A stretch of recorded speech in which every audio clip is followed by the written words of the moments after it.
You know, we do it all the time, probably dozens of times a day, without giving it a second thought. We visit a website. But have you ever just stopped for a moment and wondered, how does that page actually get from the vastness of the internet all the way to your screen? Well, today, we're going to pull back that curtain. It kind of feels like magic, doesn't it? You type in a few words, hit enter, and poof, a whole new world just appears. But it's not magic. It's actually a really fascinating and surprisingly simple process that's happening just behind the scenes. And this is why it all matters. See, the web wasn't just built so we could watch videos or shop online. At its heart, it was designed to be a place where anyone, and that totally means you, can share their own ideas. It was always meant to be a two-way street. Okay, so probably the best way to wrap your head around how the web works is to think of it like a simple conversation. It's just a back and forth between two main players. So let's meet them. So first up, you've got the client. Now that's just a kind of fancy name for your web browser. You know, Chrome, Firefox, whatever you're using to watch this right now. The client's job is pretty simple. It does the asking. It's the one that kicks the whole thing off by basically saying, hey, I'd like to see this website, please. And on the other end of that conversation, you've got the server. A server is basically just a powerful computer out there on the internet, and its whole job is to just sit there and listen for those requests. When it hears one, its job is to find the right page and send it back as the answer. So it all boils down to this really simple procedure. You ask, the request travels across the internet, the server finds what you ask for, it sends the page back to you, and finally, your browser puts it all together so you can see it. It's really just a polite request and a helpful response, happening millions of times a second all across the globe. So what is the server actually sending back to your browser? It's not just a single picture of a website. It's sending a set of instructions. And these instructions are written in 3 core languages that your browser knows exactly how to read and put together into the final page you see. The first and most important language is HTML.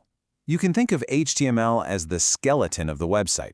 It's all the raw content, the text, the images, the links, and it gives everything its basic structure. If a website were a house, HTML would be the foundation, the walls, and the roof. It's the essential framework. But of course, a house that's just a frame isn't very cozy, and that's where CSS comes in. CSS is the language of style.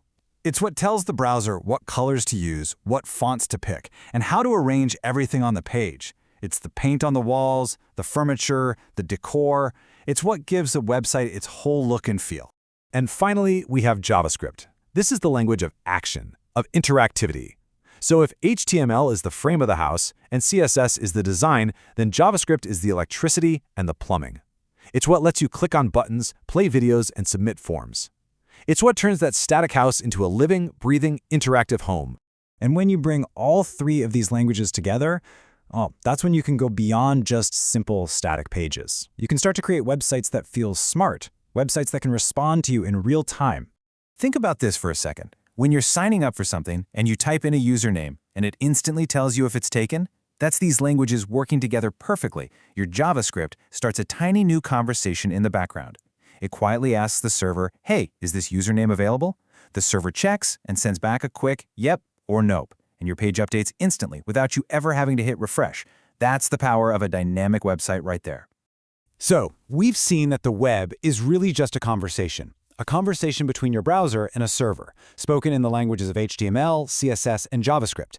And that brings us right back to that powerful idea from the beginning, the idea of creation. So the takeaway here isn't that you need to go out and learn to code immediately. It's something much, much simpler. Just start looking at the websites you already use every day, but with new eyes. Try to see the building blocks. Notice the HTML structure, the CSS style, the little bits of JavaScript that make it all work. When you start seeing those pieces, the whole thing starts to feel less like magic. You go from being just a user to being someone who understands the language of the web. And that's the real first step. Because that's what this is all really about. This incredible system wasn't built just for us to consume things. It was built to connect people and to connect ideas. So the only question left is, what conversation do you want to start?